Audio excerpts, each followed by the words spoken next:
Well, everyone, the iPhone 14 had just officially came out, so let's go ahead and take a look at it against the iPhone XR and see which specific iPhone you should go ahead and buy.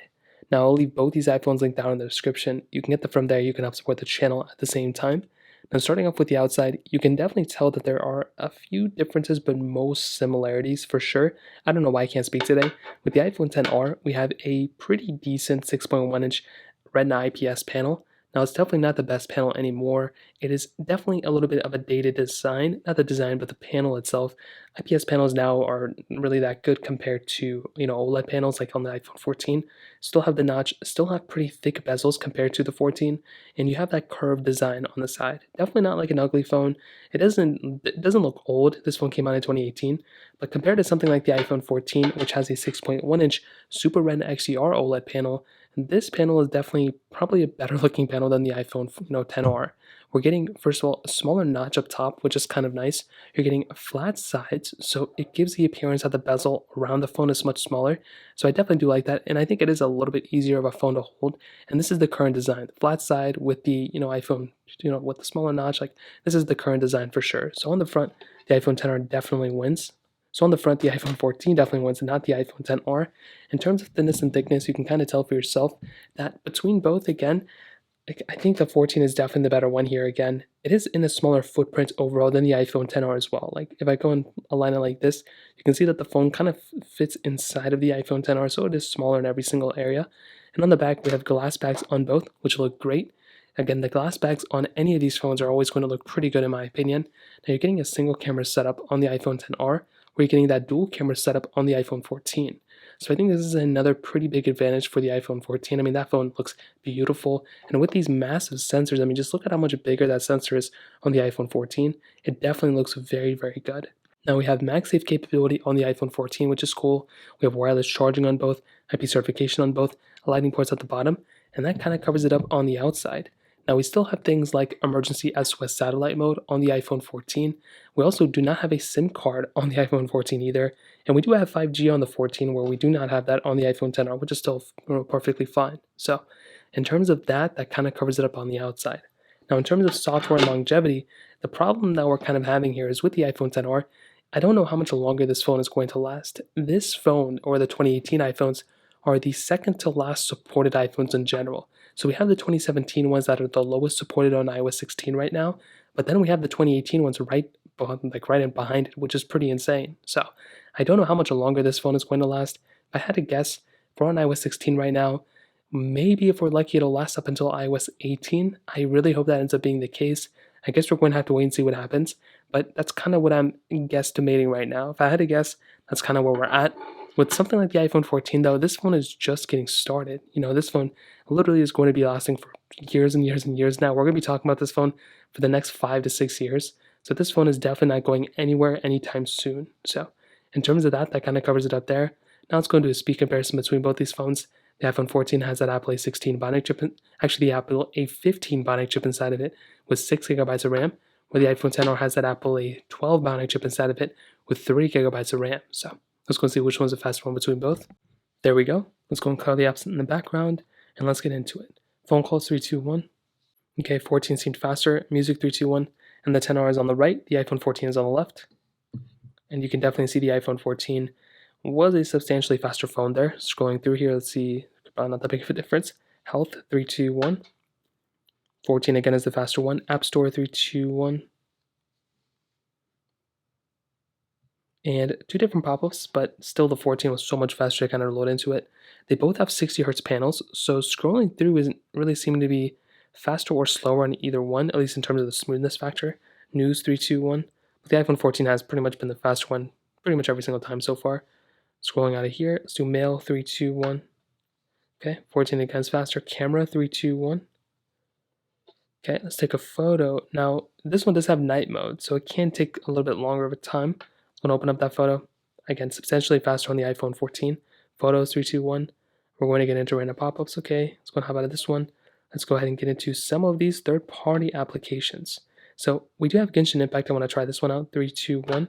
Now this is a massive game. So the loading speeds for this specific portion just is loading into the front panel.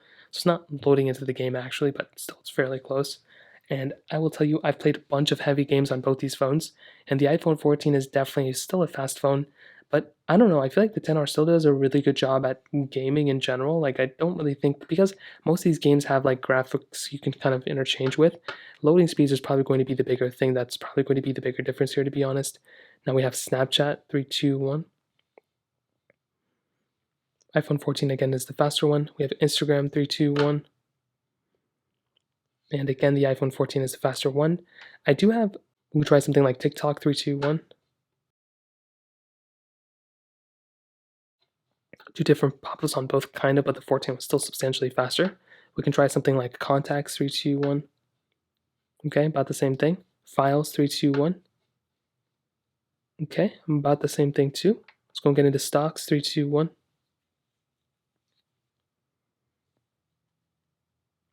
And the 10R actually was faster there. That's very, very funny. I don't know why that happened randomly. I guess this one's going to be stuck on this panel, so we'll give 1 to the 10R. Translate 321.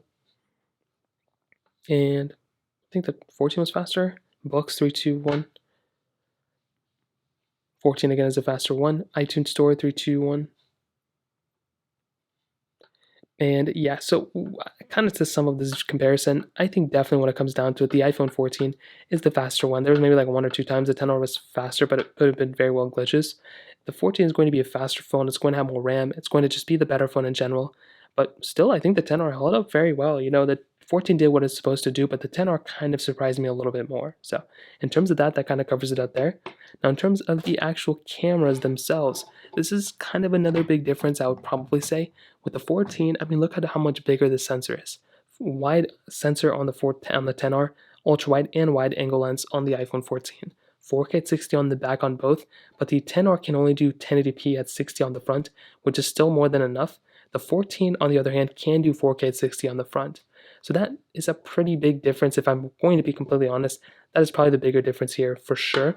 Now on the 10R, this camera I think was good when it came out. You know, it kind of got clowned on, especially by me back in 2018. I just wasn't a fan of this. I feel like Apple could have probably done a better job, if I'm being honest, and they eventually did with the iPhone 11. But now I think this camera has done a pretty decent job in this day and age of holding up against pretty much every single iPhone after. But its biggest complaint, in my opinion, is that single lens. There's no like 5x zoom or 10x zoom or anything like that, and you don't get that 0.5x zoom with that ultra wide sensor. You're getting portrait mode, which is nice, but it's a pretty lackluster camera in terms of features. But if you're still using it for Snapchats and stuff, it's going to be completely okay. With something like the iPhone 14, this camera is a very solid lens. It has a lot of capability built in, which is really nice.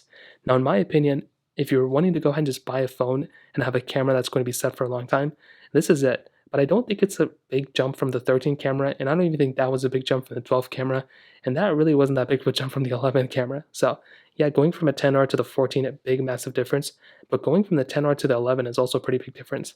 With this phone, you're getting cinematic mode, which is really nice. You can now do cinematic mode at 4K, I believe, which is cool. You have a new action mode within this camera, which is awesome, which stabilizes the video. So there's a lot more features built in here, which is nice. But I would definitely tell you, like I said before, going from the 10R camera to the 11 camera is also a pretty big upgrade. And that's kind of how it's summed up this whole entire video, you know?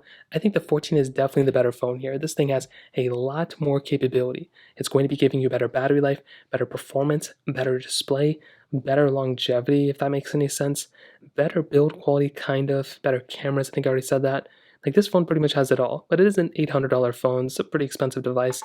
I think the 10R is still a pretty good budget phone. Like, it kind of stood up against the 14 fairly well, you know? Like, I know the 10R is not going to beat the 14, but if it kind of keeps up kind of in some areas, I still think that's kind of a W for the 10R. So yeah, going from the 10R to the 14 is a big upgrade, but I think going from the 10R to the 12 is also a really big upgrade as well. So that's kind of some of this whole entire comparison. If you have any other thoughts or questions, let me know in the comment section below. Hit the like button, that would mean so much, but definitely hit that subscribe button. More importantly than everything else, I love every single one of you guys. Hopefully I'll catch you guys in the next video. Peace out till then.